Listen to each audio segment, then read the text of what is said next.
It's Fightful's The Hump with Jimmy Van and Sean Ross Sapp. Fightful.com. Yeah.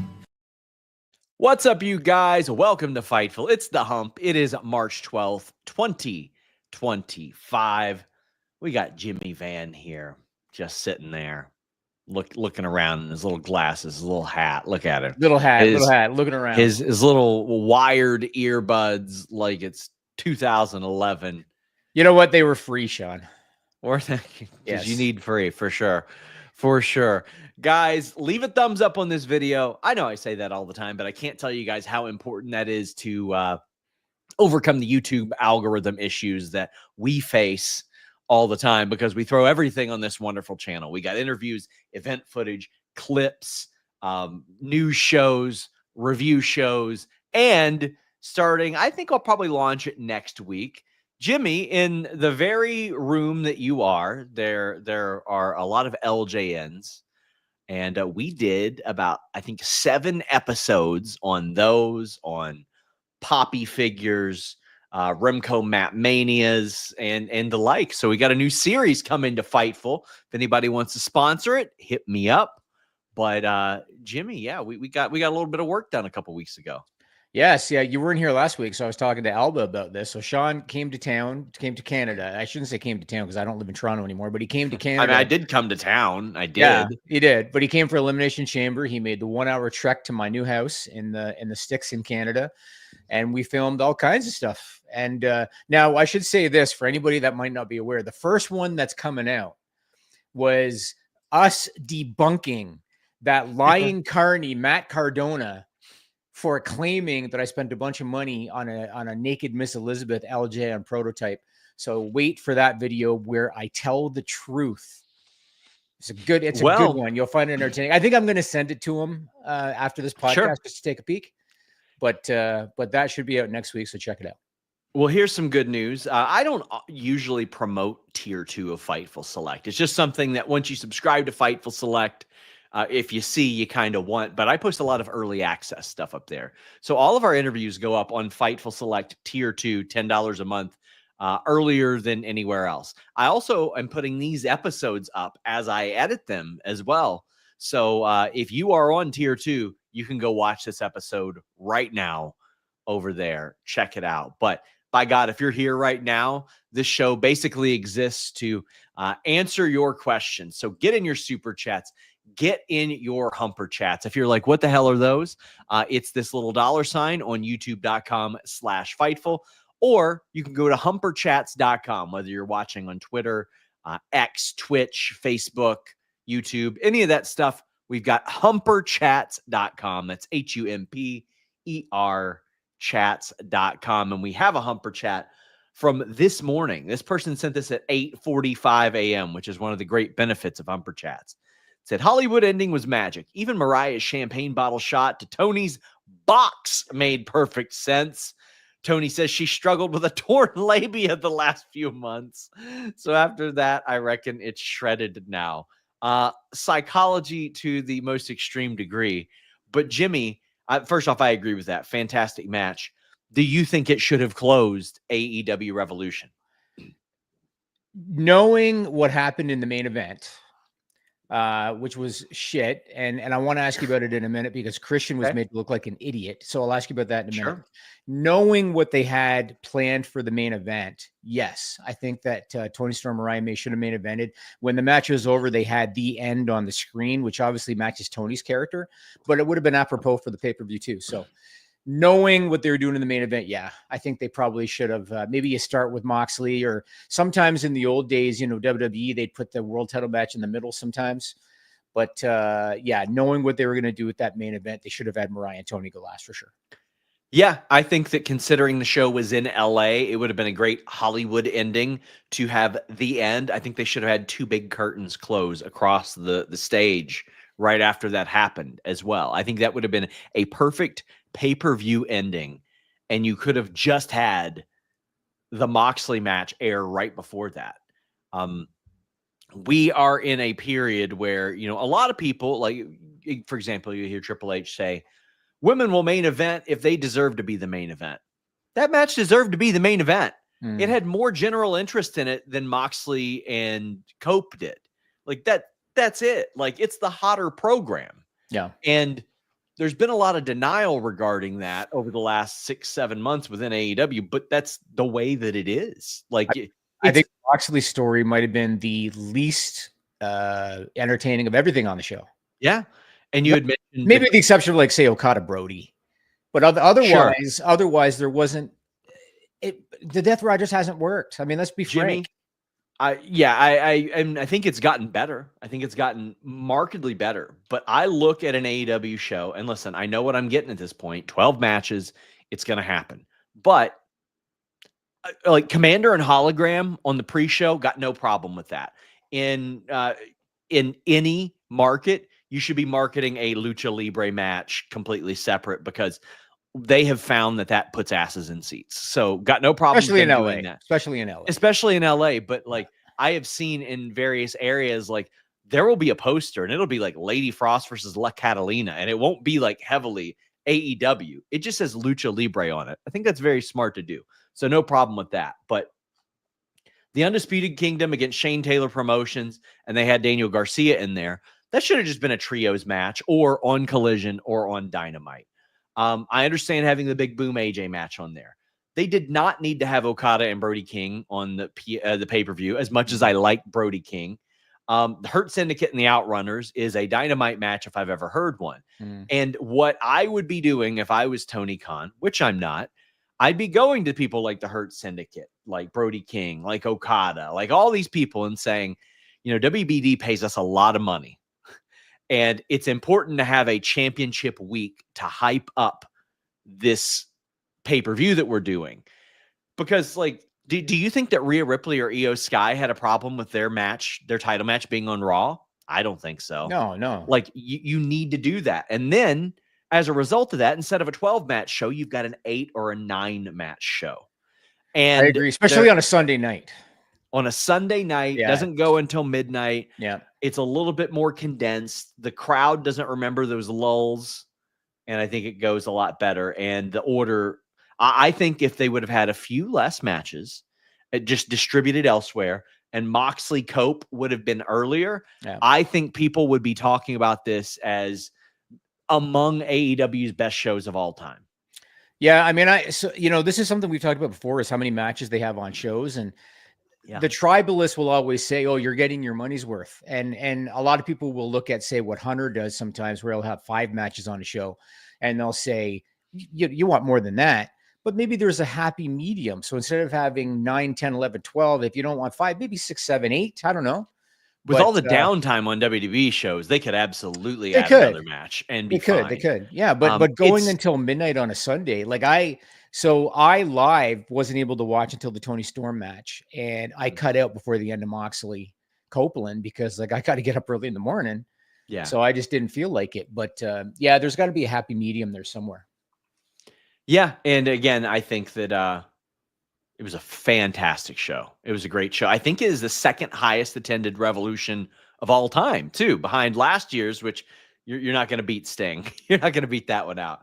But, I mean, listen, that's also very, very promising. They've got Dynasty coming up in a few weeks in Philadelphia. I think that one will end up doing very well as well. But I look at the direction and the trajectory that AEW is on, and it's very promising. It seems like back to their roots with the exception of the Moxley stuff. So tell me about the Christian thing, because I know on Fightful Select you had a report about it. Why was that done like that? They had pitched it last week. From what I understood, this is not to be aggregated, but I think they just wanted to get the contract done. And I don't know why it was instituted to begin with. It just seemed like a thing. But unless you differentiate it from WWE's, it is a clear ripoff of a thing that WWE has already done for 20 years. For sure, 100%. Yeah. And to me, AEW is strongest when they take something, it can be inspired by WWE, like the Royal Rumble. But then they're like, well, we're going to do the Casino Gauntlet. And it took a while for them to really refine that. And then they made it theirs. And it's a thing that people are excited for. we got Coalful saying, I don't care how old he is, Christian should have won the title, even if he would have lost it on the following Dynamite. Good show, bad ending. I don't know, Coalful, if with the contract and with the Moxley element and the way that run has gone, if there was a truly satisfactory ending for everybody. And by that, I mean fans as well, because there's a lot of fans that are just like, what is this story?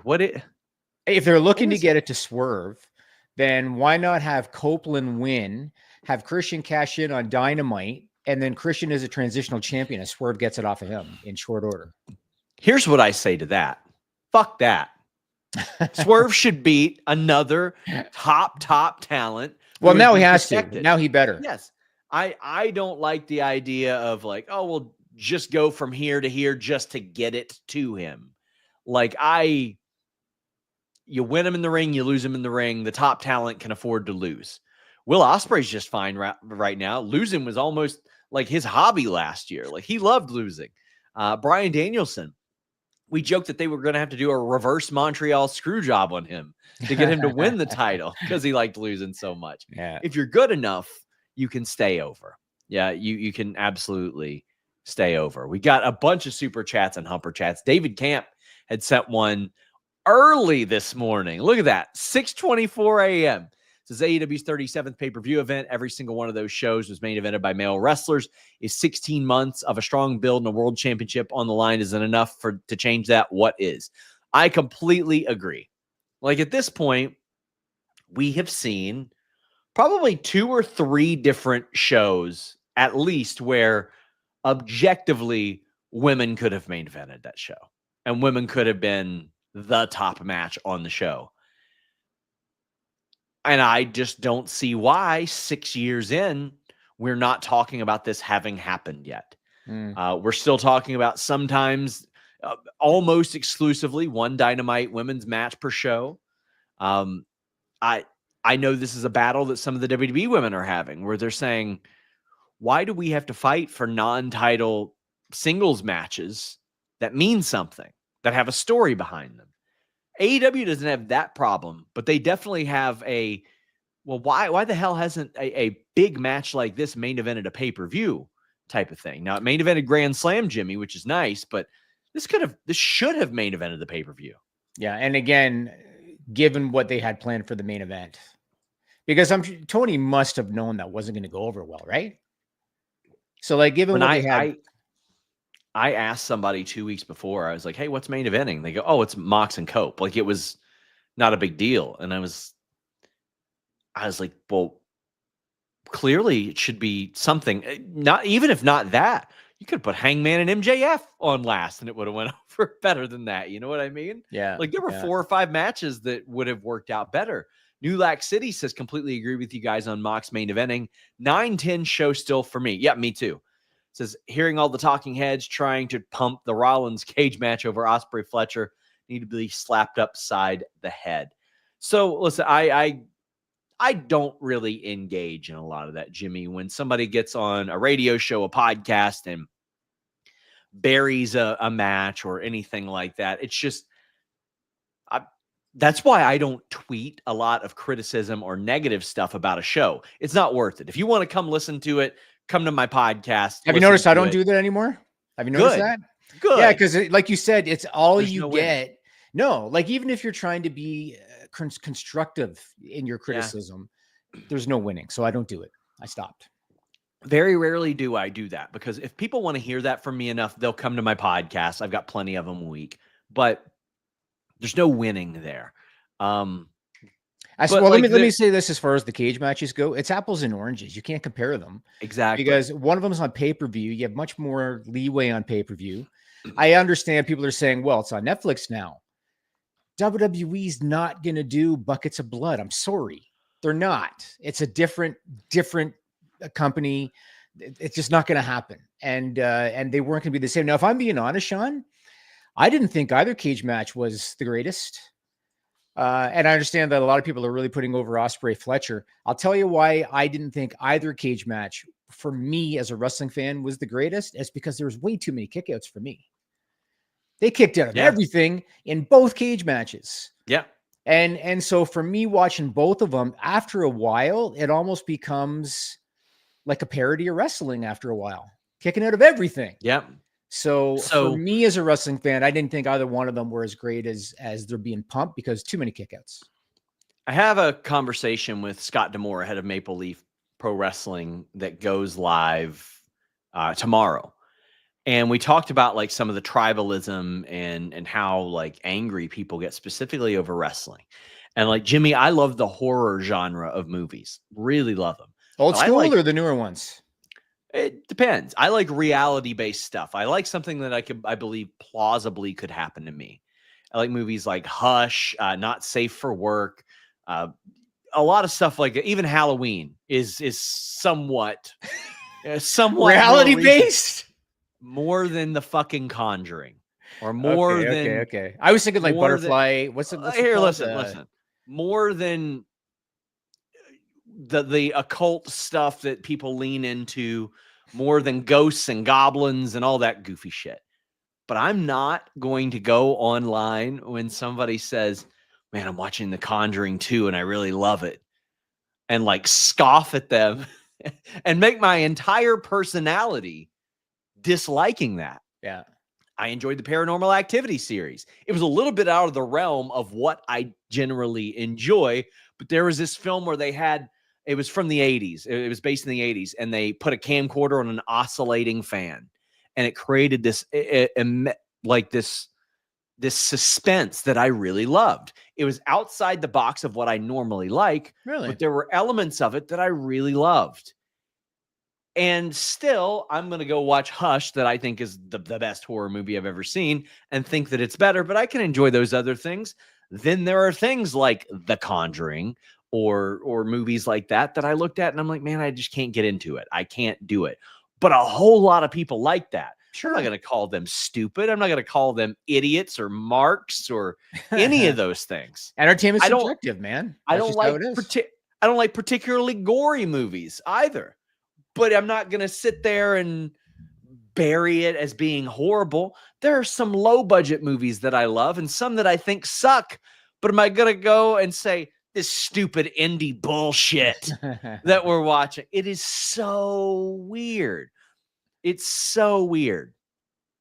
Yeah, I mean, like I said, all entertainment is subjective. You know what I mean? I mean, I'm not a big Taylor Swift fan, but am I going to shit on Denise Salcedo? No, I don't care. Like what you like.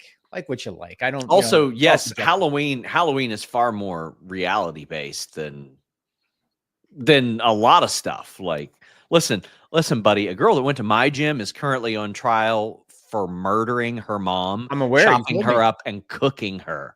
So yeah, I mean, listen, we've seen some shit out here. We've seen some shit. But get those super chats, get those humper chats in. WWE Hall of Fame tickets went on sale today. Cheapest is $283. They've effectively priced people out of that event. Not worth it to be at the back. Jimmy, this is about to face a swing, because right now they really take pride in how much they charge for stuff. If I were AEW, like last year, I had always said, Jimmy, they should go to smaller, more intimate venues. Now, as long as they're selling the tickets to those intimate venues, that's fine. But another point that I brought up that I think they should do, they should make their tickets for AEW, for TNA, for anything else, so dirt cheap that you see them and you go, I can't possibly not go to that event. One of my favorite bands was in town a few weeks ago. It was like a few miles from my house. Didn't know until the day of. I got on like whatever ticket app that isn't paying us enough for me to say their name. And I saw the ticket, and it was like $8 before showtime. I showed up halfway through the set just because I was like, how could I pass up going to see this? That's what AEW should do to take some fans from WWE. People that are priced out of WWE events. Life is expensive in general. I was telling Jimmy my student loans right now that I still have to pay off.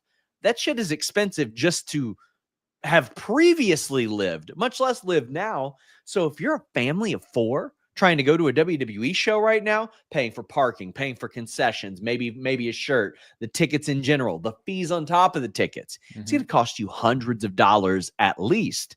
So I would put myself in a position where I can create some new fans, maybe steal some fans, and put asses in seats, Jimmy. So I agree with you to a point. So I haven't followed AEW ticket prices, so I don't know how expensive they are. The reason I'll agree with you to a point because AEW is not selling out. And so maybe if your tickets are too expensive, because again, I don't know, maybe you reduce them and you'll draw a better crowd. But at the same time, you get to a point you don't want to, because I always talk about precedence. If AEW is doing, because I don't know what they're selling their average ticket for, $20, it's hard to go back. You know what I mean?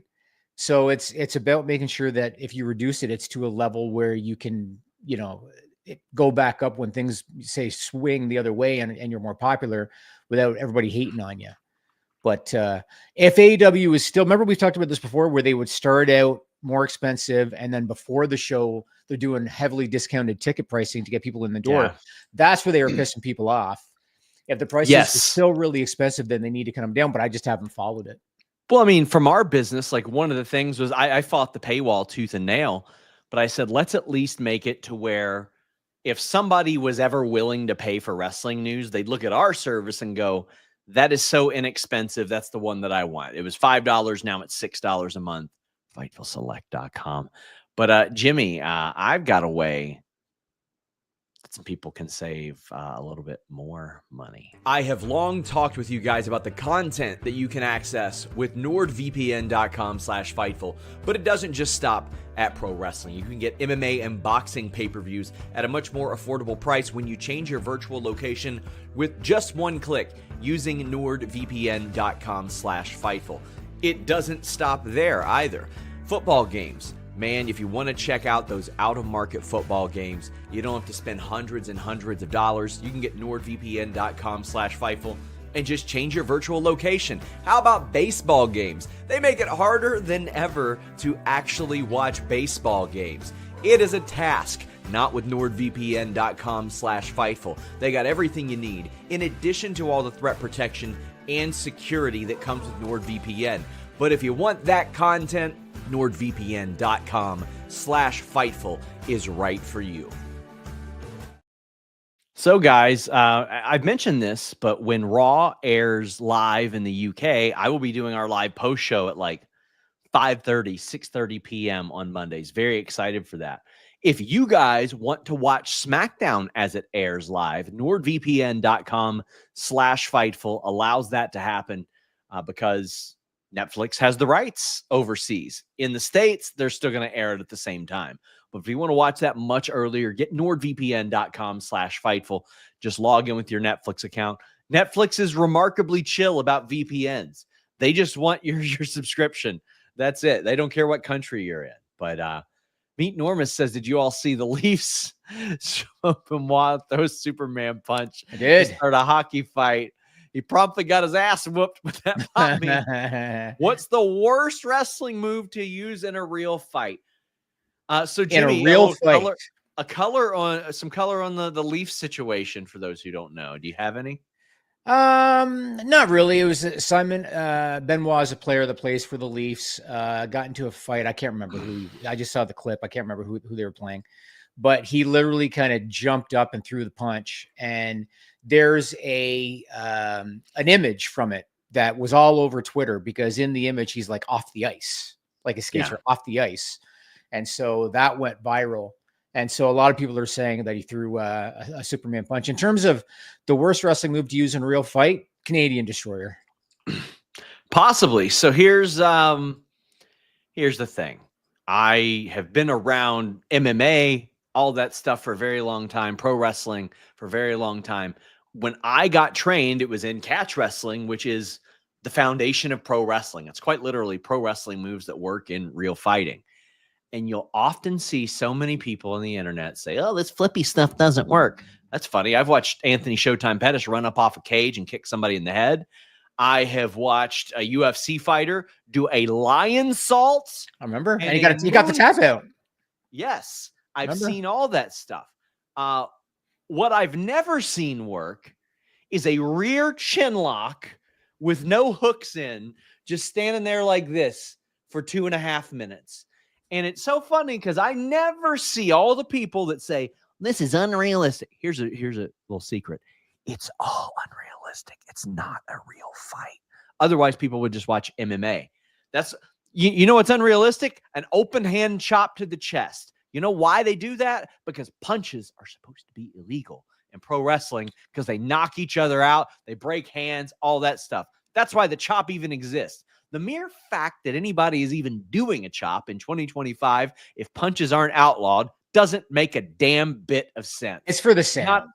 It's for the sound. That's it. Yeah. But from a kayfabe perspective, doesn't make any sense. I will go with something as simple as a rear chin lock with no hooks in. Now, if you take your foot, you place it over a hip, that helps keep that person from turning into your body and then dumping you on your head, or getting up to a knee, turning into your body, rolling you back on your shoulders, getting the pinfall.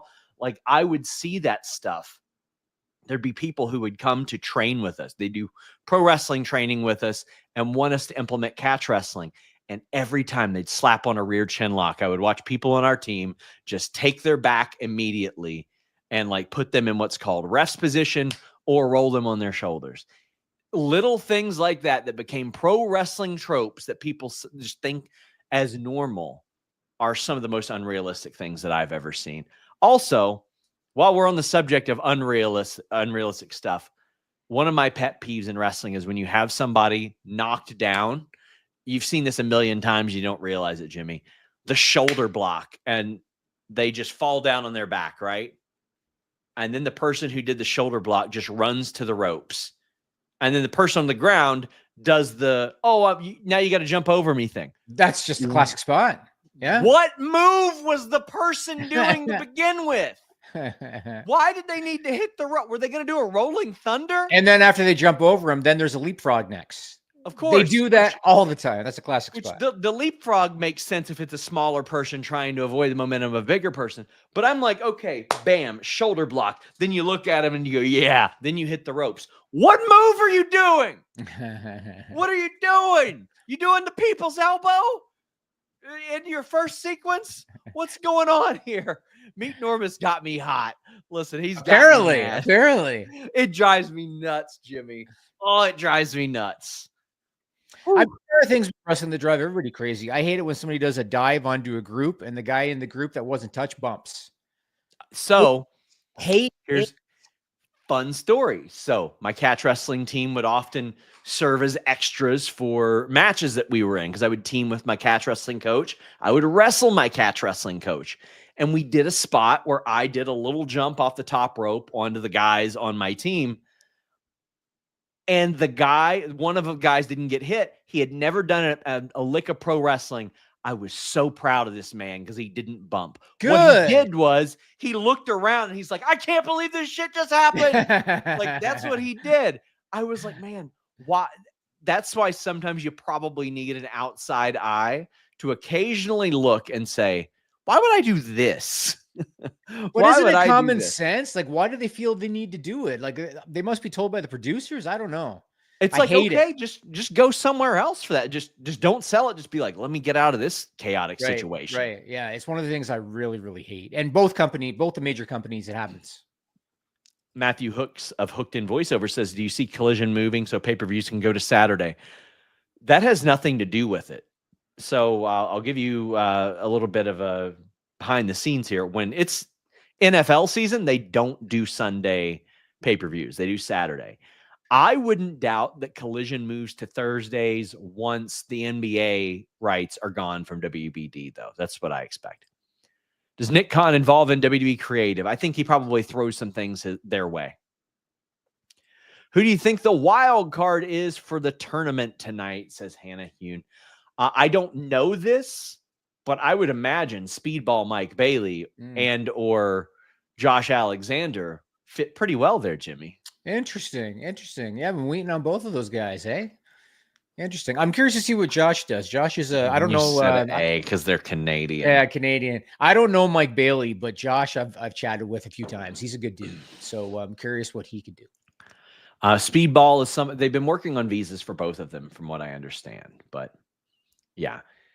New Lack City says, any news on Eddie Kingston's IG post about AEW? Am I wrong to think that if they had a huge heel turn like Cena's, only to not have him on TV for a couple weeks after, they would have gotten destroyed?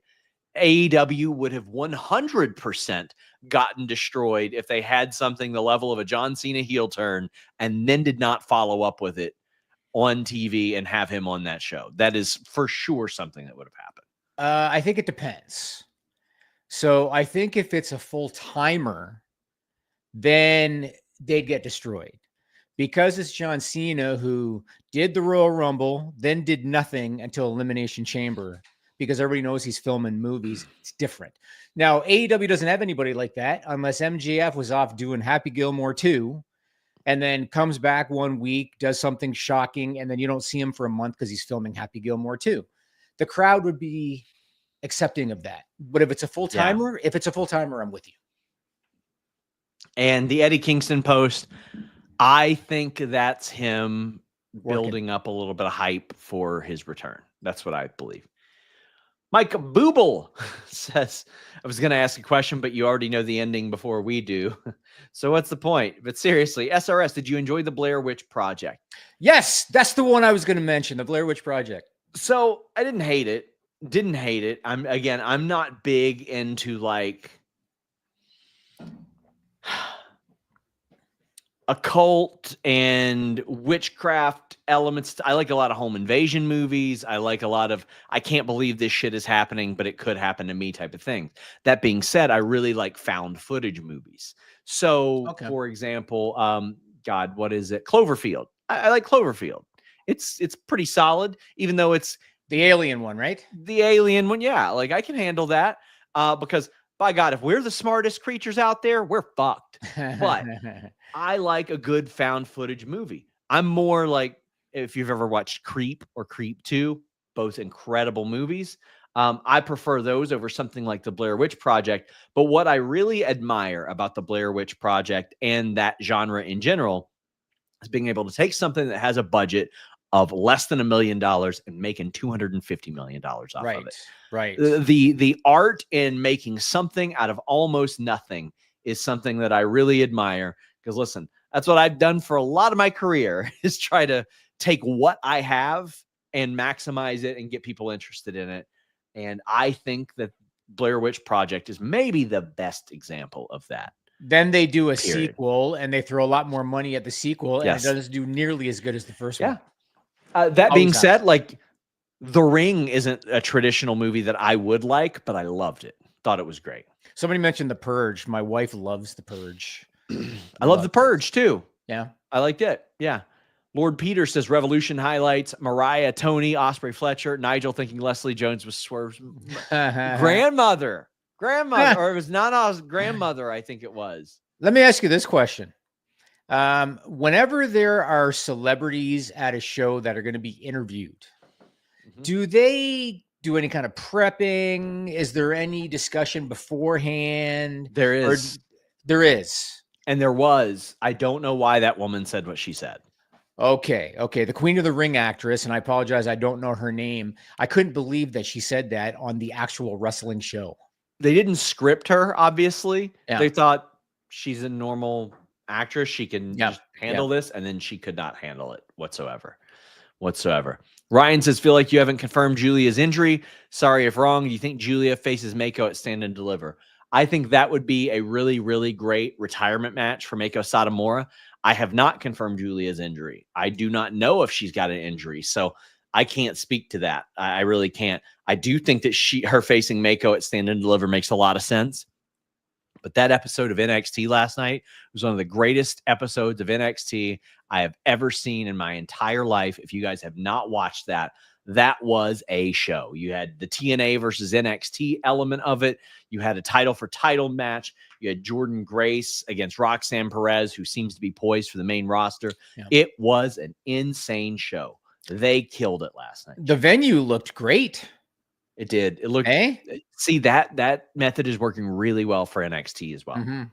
Yeah, it looked really great. I haven't seen the whole thing yet. I've only seen Julia and Stephanie so far. Yeah, but the main event was great. The finish, the confetti, the whole thing, the presentation. And I was curious about Julia. So I assume Roxanne, like you said, she's headed to the main roster. She's already in Elimination Chamber, so she's probably headed to the main roster. But what about Julia? What do you think the plan is going to be for Julia now that she's lost the title? Probably just get her reps in, make sure she's comfortable in America, and I would imagine she'll end up on the main roster probably by Mania weekend next year. I would expect her on the main roster. Chris says, could it be possible that Mercedes is the first women's main event on pay-per-view reserved for when she goes for the world title? If she does, she shouldn't. She's more than capable of carrying a main event, but like, I'm sorry, but that thing waits for no one. It should be appropriately handed to the program that most deserves it. And I felt like Toni Storm and Mariah May they most deserved it. There's a lot of misconceptions about Mercedes, like having creative control. She doesn't. There's a lot of stuff like her refusing to lose. She hasn't. In fact, she on the fly, when she knew she was hurt, said, Willow, you got to beat me because I'm going to be out for a long time. I respect that a lot, but I've not heard of anything like that. Seeing Jimmy's shirt, is he becoming a Bengals fan? I doubt it. Is it orange and black? It's orange and black, but my kids got me this because they know I'm a fan of the Edmonton Oilers, and it was orange. Okay. So okay, my children got me the shirt for that reason. Shotgun Sean, is Tony Khan overestimating Cope's star power? Well, based on the digital numbers, there is still interest in him, and he's one of those guys like Rey Mysterio, like guys like that athletes and casuals, they are familiar with him because a lot of the people who grew up watching wrestling now grew up watching Cope wrestle. I guess the problem is if you put Cope on the marquee, do the casuals know who the hell that is? Probably not. But I mean, once they see him, they see him. Yeah. Corey says, hear me out. Christian could have won the title during Revolution. Swerve could have taken it from him at Dynasty. Then Darby can take it from Swerve since there's some history between three. But we really want to go drop the title at Revolution, drop the title at Dynasty, and then what? Drop the title at Double or Nothing? You want to do that 3 straight pay-per-views? Now, I don't have a problem with that, generally speaking. That happened in the Attitude Era all the time. But to me, if Christian wins that title and Swerve gets it back, it minimizes it a little bit. Nothing against Swerve or Christian. It's just we see the thing. Like, if Christian could have won that title, then why can't Swerve just win it from him? What's keeping Mox from losing to Swerve? I also think that I also think we've seen the benefit of longer title reigns. Yeah. You know, it was like Roman had the belt for how many years? And when he lost it to Cody, that was one of the greatest finishes in WrestleMania history. Now Cody's had it for a whole year, and he's not losing to Cena, I don't think. Do you think he's losing to Cena, Sean? Yeah, I do. You think Cena's going to get 17 from Cody? Okay. I do. But again, if Cody had have just won the title a month ago, there'd be a little bit less into him losing to Cena. He's had it for a year. Yeah. You know, it's a little different. Thomas says, what's up with the recent activity from the WWE ID Twitter account? Seems like basic promotion to me. Yet some people think that WWE talent are having trouble getting booked. They're not having trouble getting booked. It's just the bookings haven't increased to the level of which many thought it would. However, if you are signed to WWE ID, you're making like, what, 30, 40,000 a year just to do the same stuff and work LFG and things like that. So if you're getting, I mean, that I cannot tell you guys how important that is to an indie wrestler, because that takes them from needing a day job to not needing a day job. And that changes your diet. It changes your workout schedule. It changes the bookings that you have to take compared to the ones that you can take.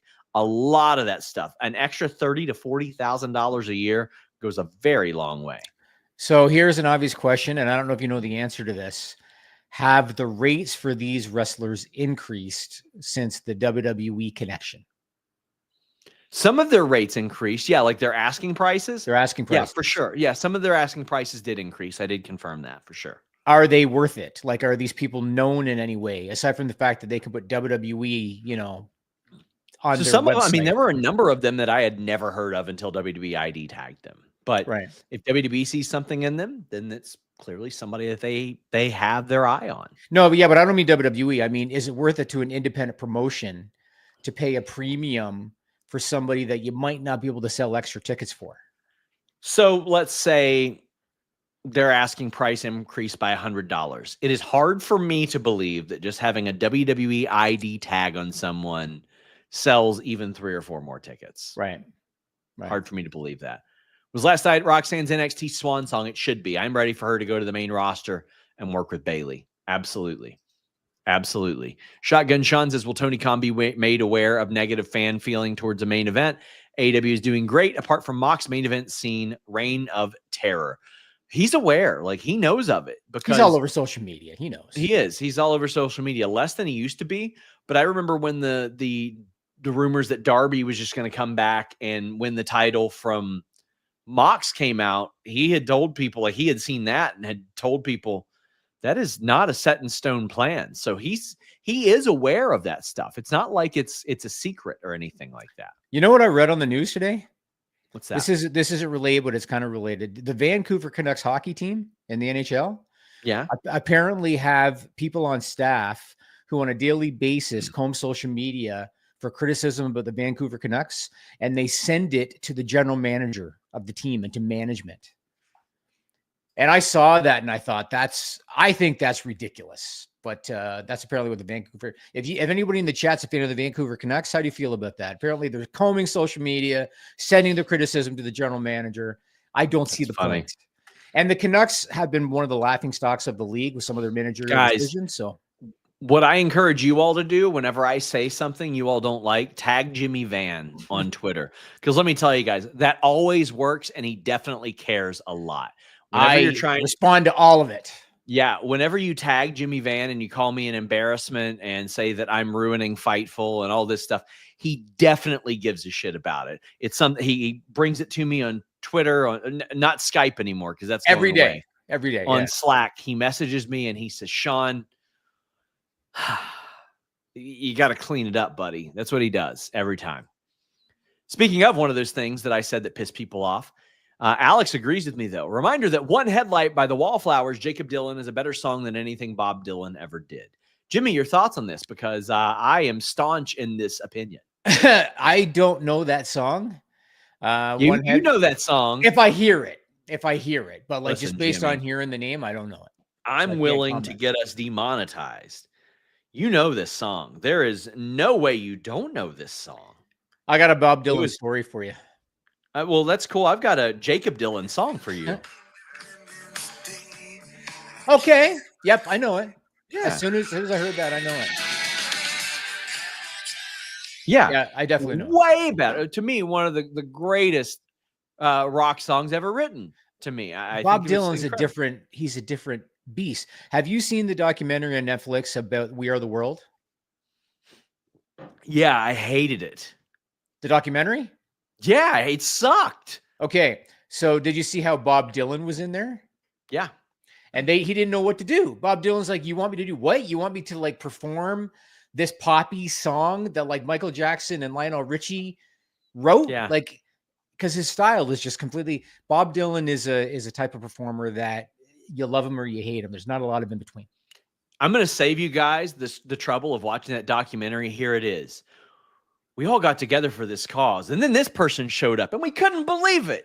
And then this person showed up and we couldn't believe it. But they booked it during like the Grammys. Hey, can you believe that this happened? Whoa. That's the whole documentary. It's crazy, man. That's not really the whole documentary. That's the whole documentary. Anybody that's watched it, drop a fruit emoji in the chat if I'm right. That's the whole documentary. They booked it during the Grammys, so they knew these people were going to come after the award show. So fucking what? Oh, they booked it during the Grammys on purpose. Couldn't go do coke afterwards. My bad, guys. Well, they knew they'd be in town, right? Obviously, that's why they did it. Of course they did. Listen, I am of the generation of What's Going On. Instead, that one was the better version. That was way better than We Are the World. What's Going On? What's that? The Marvin Gaye cover. Oh, I got you. And they did it. Yeah, look. Everybody saying I'm right. It is the whole doc. Whoa, can you believe it? It's the 80s. What else did they have to do? I mean, I look at Go it home like and play Pong. I look at it like Michael Jackson during that era. People were going to do whatever the hell he asked them to do. Michael Jackson did a song with Rockwell. He made Rockwell famous. Rockwell, exactly. I always feel like that shit. He made that a hit, Jimmy. Somebody, Rob Sanderson said, "How did Jimmy feel about the Oilers losing to the Sabres?" I'm going to reserve judgment on the Oilers. Better if Lionel Richie rolled up and sang during it. Yeah, I would have liked it better. Jimmy would have been like, "That's crazy, man." Yeah. No, I'm going to reserve judgment until the playoffs. That's all I'm going to say. Oh man, KE775 says, if they're going Rollins, Reigns, Punk at Mania, should they have the stipulation that the winner gets a title match at SummerSlam to add stakes to it? Well, first off, that's like 4 or 5 months after, so no. But Jimmy, a lot of people are talking about, and it's our thumbnail today, was this the right match for WrestleMania? I see a lot of people that have issues with the lack of stakes associated. So I'm going to give my opinion, and maybe you can confirm or deny if there's any truth to it. Okay. My opinion is Seth Rollins is in the match because there was nothing marquee for him to do at WrestleMania otherwise. I think he's in the match, and personally, I think he's in the match because it makes the match interesting. He's got natural reasons to be in this, to have issues with the fellas that are. He does, that are no involved. doubt. I agree. I just think Roman Punk one-on-one, to me, would be more intriguing, especially given the Paul Heyman element. Possibly. To me, this is different than Io, Rhea, and Bianca. Like, they've been talking about Bianca and Rhea for so long that that's the story now. Yep. That Io is the afterthought. Yep. Even though she's champion. However, with Seth, Roman, and Punk, Seth has been an integral part of this. Like, yes. I mean, Seth is the one who did that interview with Nick Hausman and buried Punk. Just buried him and really set the stage for, no, we don't like him here either, type of thing. So I don't mind it. And I see a lot of people say, well, you got to add stakes. You got to add stakes. What happened to people not liking each other? What happened to that? I mean, because it's a triple threat, you know, it's going to be no DQ because it's triple threat. Exactly. So, it's going to be killer. Yeah. Maybe the bloodline shows up or who knows what. And something WWE doesn't like to do, especially on WrestleMania, it's such an evergreen show. They don't necessarily like to say, well, top contendership match. Because 20 years down the line, people probably won't remember that it's a top contender match, but they'll remember that the match happened, type of thing. It's going to be interesting. All signs always point to Roman winning, but if he were to lose, I guess somebody else can take the pin. I guess. Mr. Straight Fire says, is Nakamura on a part-time deal? He's had a very uneven schedule the last few years. No, he's on a full-time deal. He worked, I think, 55 matches last year. He worked like 60 to 70 the year before. It's been pretty well even since the COVID years, but he's on a full-time deal. His brother just passed. It's somebody he considered a brother. There's a lot of people keep saying it is his brother. It's somebody he considered a brother to him. But also, dude's getting a little bit older. Yeah. He likes his surfing. He's 45 years old and signed a new deal last year. For some reason, there were people lying and saying that Wade Keller claimed that he was leaving. Wade Keller didn't say that. It wasn't reported. So it wasn't the case. But listen, I'll tell you what the case was this past Sunday, Jimmy. 5 out of 5 lock picks on FightfulSelect.com for AEW Revolution. I'm going to tell you how you could have made some money, guys. What's up, you guys? Sean Ross Sapp, Fightful, here to tell you about BetOnline AG. The highest credit card acceptance industry-wide, 25-plus year track record, safe and secure online environments, payouts in minutes, the fastest in the industry. You can bet big with their high limits and rebet functionality, the earliest line, so odds open before the competition, the industry's best bonuses on every qualifying deposit, and we're talking on everything. Wrestling, they got it. MMA, they got it. Boxing, they got it. But hey, you know what? I know we're Fightful. We don't just live for that. Football, basketball, baseball, hockey, racing, esports, anything you can think of. Not only that, this is exclusively where Fightful gets our lines from. If you hear us talking about lines on a prediction show or on our post shows, it is always from BetOnline AG. Please bet responsibly and only bet what you can. BetOnline.ag. Hear a lot of you saying like, oh my gosh, how can they take bets on predetermined wrestling? Then go make your money, my friends. Go make that money. Hangman Page was an underdog. So if you bet on him, you made quite a bit of money. Jay Hudson says, SRS and Jimmy, thank you for grappling with grief. Well, that's a Jimmy project. He says, it has truly saved my life. When I faced the fear of losing my dad, grappling with grief became a powerful source of strength that saved me. So this person also sent me a very, very nice message last week, and when I really needed it. And I just want to say I appreciate that. I know that was Jimmy's goal in creating that, was to help people that went through the types of things that he did. And Jimmy, it has helped an awful lot of people. I appreciate hearing that from you, Mr. Hudson. Yeah, I created it because I lost my father and my sister within a 2-year period, and I needed to channel that grief somewhere. And so that's why I created it. We tell the stories of a lot of people who have dealt with grief in some form or fashion. And so check it out, Grappling with Grief, or grapgrief.com. I had is a younger cousin of the person that I spoke with you about on there, contacted me on Facebook and was very, very sweet. And they said, thank you for keeping her memory alive by talking about this. They said, because as years go on, less and less people talk about it. And that meant an awful lot to me. It meant a lot to me. Does Tony Khan watch WWE? If not, is he taking Rex for people from his talent? Yeah, I'm almost certain he watches WWE. I mean, Triple H watches AEW. Sure. That's just the way that goes. But yeah. Mr. Straight Fire says, Kathy Kelly was very confrontational with Gable. I've noticed she doesn't play dumb like other interviewers and shows more personality. Is that something she pushed for, or the new regime? So here's my approach, my view of things. When you have a woman that's doing interviews that is literally Mensa level, can't portray her. Listen, it becomes pretty evident. Like, if you ever have a conversation with this woman, like, she's a very, very smart woman. And very smart people can play very dumb people or very non-observant people. But I think it's important to have people in these roles, especially if you're going to bury dirt sheets and anybody else. Have somebody on your show as a broadcaster that can be looked at and saying, like, you can't get one over on her. You can't get one past her. I think that's very, very important to have. Yeah, and I think she is portrayed in that fashion, but I don't think she's the only one. No. I don't think Jackie Redmond looks like an idiot. I think Renee Paquette, even when she was Renee Young in WWE, never did she look like an idiot. So I don't think Kathy Kelly's. Matter of fact, the last one I can really think of is Maria Kanellis, because she was booked to do that.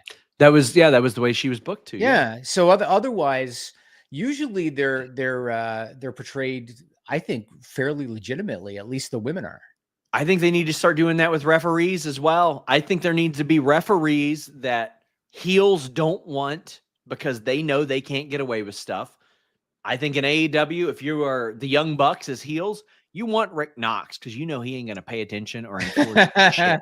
Yes. You don't want Aubrey or Bryce because you know they're going to be on it.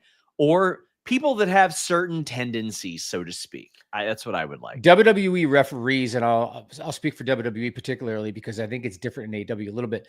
WWE referees don't have a ton of notoriety compared to how it used to be. So it used to be, remember Joey Morella? Now, granted, he was Gorilla's son, but Joey Morella and Dave Hebner and Earl Hebner, everybody knew who these guys were. Jimmy Corderas, they knew who they were. And now you don't hear I mean, they'll mention their name. You know, Jessica will get some attention a little bit. They'll mention their name a bit, but they don't have the notoriety. Do you remember years and years ago, and this is where I'm dating myself, Jesse Ventura hated Joey Morella. And if Joey Morella was refereeing a match, Jesse Ventura would call it out and bitch about it. It doesn't happen at all now, like never. Jay Stone says, was at Roadblock last night. The energy was crazy. How about Taker endorsing Oba? That goes a long way, Jimmy. That goes. What do you think about Oba pressing Moose? I'm not surprised. Not surprised. It's a big dude, even to get on your shoulders like that. Yeah. Oh my God. Yeah. But I mean, That's why you got him, and he has lived up to every single thing that he has needed to. He's been incredible. He's been incredible. We've got Dante saying Swerve should beat Mox and hold it for a while. Then we get Swerve Darby, Swerve MJF, Swerve Lashley. I think this year, Dante, between Hangman, Osprey, Omega, Swerve, MJF,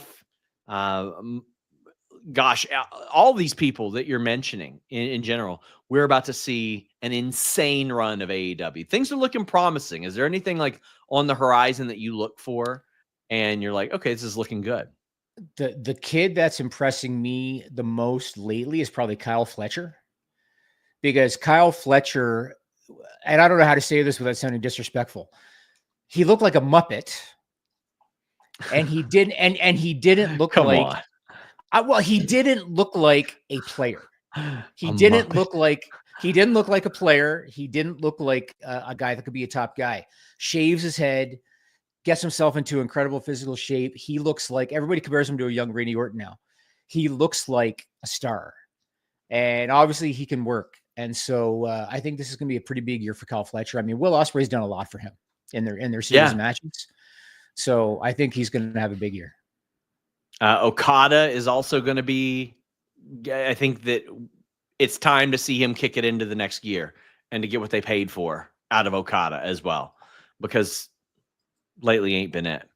Paul Heyman on a pole or in a shark cage. I don't think those two will put him through the humiliation. I think it's a respect thing there. BL says, fantasy book, which Rock comes out on top? Final Boss, Corporate Rock, Hollywood Rock, or People's Champion?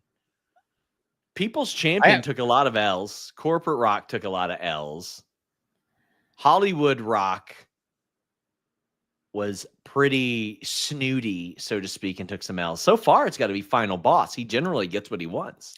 Well, that's the difference, is because he can get what he wants. Rock is on my list, and I want to ask you about a story I heard that should be unbelievable.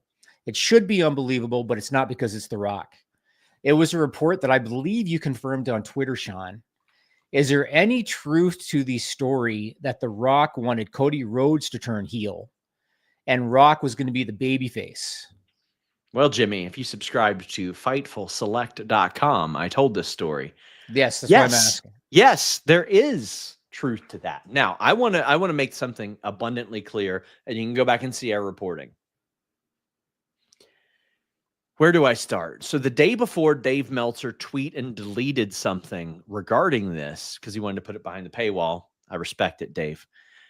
I had heard this and couldn't say anything because it would have absolutely burned a source. And then when Dave tweeted it, that person messaged me and they go, oh shit, Dave knows this too. Now, there are elements that Dave reported on Friday that I cannot confirm and that Brian Gewirtz claimed weren't true, like it happening last minute. If he thinks last minute is day of, no, that didn't happen. That absolutely was talking about the Cena turn. Correct. Yeah. Planned at WrestleMania, I had never heard that. But what I had heard was Cody had been pitched on a heel turn and passed on it, and then they went with John Cena. And it's also a big reason why when The Rock did, the 1, 2, 3, throat slit, all that stuff, I was like, guys, first off, he wasn't doing this. He wasn't doing the John Cena thing. He was keeping it pretty ominous. That way they could refer back to it. But people were coming at me because I had said, oh, if you guys want to apologize for being jerks about me saying there was no firm plan then, feel free. It's because that was not the plan at that point. John Cena turning heel was not the plan as of that point. I don't know when that element came together. I'm sure we'll find out more in interviews, as John Cena is pretty transparent. But yes, Cody was approached about that. You know what? Father Time is undefeated, right? Time catches up to everybody. And you look at, say, Vince McMahon. In the 80s, he was a promotional genius. By the early 2000s, not so much. The business is passing The Rock by. And I don't know how much of that could be ego-driven.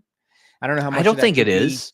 I mean, they pivoted to do one of the all-time greatest heel turns. Like, I had a guy say, who's very fucking weird, by the way, say, you're only doing this to make The Rock look bad like last year. And I'm like, what did I report incorrectly about The Rock last year? They confirmed it all. I think the pitch is just a pitch. People pitch stuff all the time.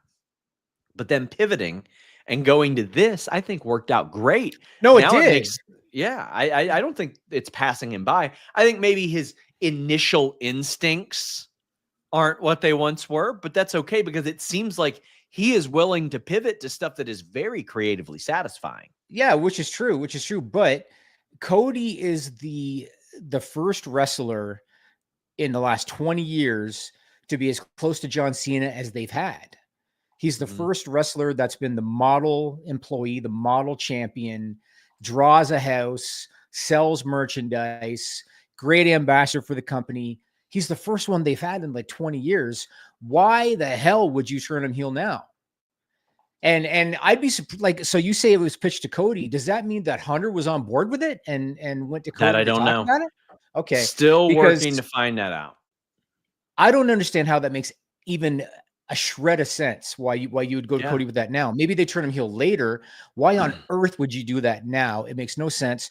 And when I saw you confirm that report, the first thing I thought of is his ego's getting in the way because he wants to be the babyface. So. It's a stupid idea. Like, I don't understand how they would have thought for a second that would have made sense. Why do that to Cody now? I mean, I don't think that's an ego thing. I mean, no, he would have been aligned with The Rock as a heel. Oh, so Rock wasn't going to be the babyface? No. Okay. He would be aligned with The Rock as a heel. It's still a stupid idea, but it's a little better in terms of The Rock. I just think that I don't think it was a stupid idea, but it was a far less good idea than Cena turning heel. Yes, Cena was a great because then in 10 years when Cody does it, you've got another one of these moments. Right. And maybe it's with Cena. Maybe it comes full circle like that. Maybe Cena will be in his mid-50s by I mean, no. I mean, like him doing like his own final boss element thing. That's you got to hit. Let me ask you this. My kid's taken care of today, so I can go a little bit longer. Okay, cool. We got a few super chats. So let me ask you this. So next week, Raw's in Belgium, I believe, and Cena and Cody are both going to be there. What do you expect presentation-wise for John Cena? Do you have any vision what you expect presentation-wise for John Cena? I'd like him to be in a suit. Not the jorts, not the all that stuff. I think he's going to retire that now. Until his babyface run after. Until the babyface, yes, right. And then he brings it back. I think that he should switch up the whole presentation. I think he should use the song Untouchables that he did years ago. I saw a lot of people say, oh, he should use Bad Man just because it says bad in it. No, that song sucks. It's not good. It doesn't represent heel, just represents I'm a badass. I think they should use Untouchables, or I don't even think Basic Thugonomics should be it. Like it should be Untouchables. I agree. Is Rock scheduled? Because I haven't heard anything about him. Is he scheduled? I haven't heard that. I'm sure I'll hear it that day. I mean, I don't think we're getting the rundowns on some of these episodes because it'll be so early in the day. But I'll see what I can find out. It's gonna be very interesting. Let's see here. Did you hear WWE will try to renegotiate with Peacock for the U.S.? Unpopular opinion, but I prefer Peacock to Netflix because it's annual plan. Yes, they seem to like that. And I know what WWE also likes is spreading out their TV deals. That's why they've got A&E, they've got Tubi, they've got Netflix, they've got USA, they've got Peacock, they got all this stuff. They like to, CW, they want to make their product as visible on as many different platforms as possible. And also getting a piece of WWE is worth more as a result than if you said, oh, well, Netflix, you can just have it all. Because Netflix is going to want like some sort of all-encompassing discount deal. WWE wants to make that money. It's also good to not put all your eggs in one basket either. Sure. Mr. Acosta says, doesn't need stakes, just keep it 3 dudes hating. I agree with you, Mr. Acosta. Chi-Town Spurs says, do people not really remember that Swerve Christian had a pay-per-view match last year? Do we need to see that again? He should beat Mox. I am completely with you, Chi-Town Spurs. In fact, I'm pretty sure that's how this briefcase thing came about. Was Christian got the loss, and they were like, "Well, let's give him the briefcase to keep him hot." As a result of that, I don't need to see that again. Don't need to see it again. I want to see what's that Swerve squash Mox. I would love that Squash 'em. too. I would love that Yes. too. There are some matches because I mean that is Swerve is as AEW as it gets. So that's what I think should happen. Sting should have squashed Hogan at Starrcade 97. Like there's a lot of matches like that just should have been squashes. Hey, what's that over there? Says looking forward to the build to Athena Mercedes as well as the Billy Starks match. Got some more coming on this possibility to FightfulSelect.com this week. If you guys are interested, been poking around about that one for a little while. And FightfulSelect.com today has news on some AEW title related stuff and a possible big match that could be en route. Josh Mansfield says Rock still jelly over Cody last year, taking his own match and making himself turn heel. That's why Rock wanted Cody to turn and ruined Cody. Bad way. Nah, I don't think so. I think at this point, I think everybody wants to be loved, but this final boss character is very good. Like, I like it. It's just, I know a lot of people are like, well, why isn't he heel? Why isn't he this? Why isn't he that? I'm willing to at least give him the benefit of the doubt in seeing how this plays out. Love for Boost says on CVV, Ospreay says he wants the title this year. Do you think he gets his win back against a champion Swerve at All In or later in the year?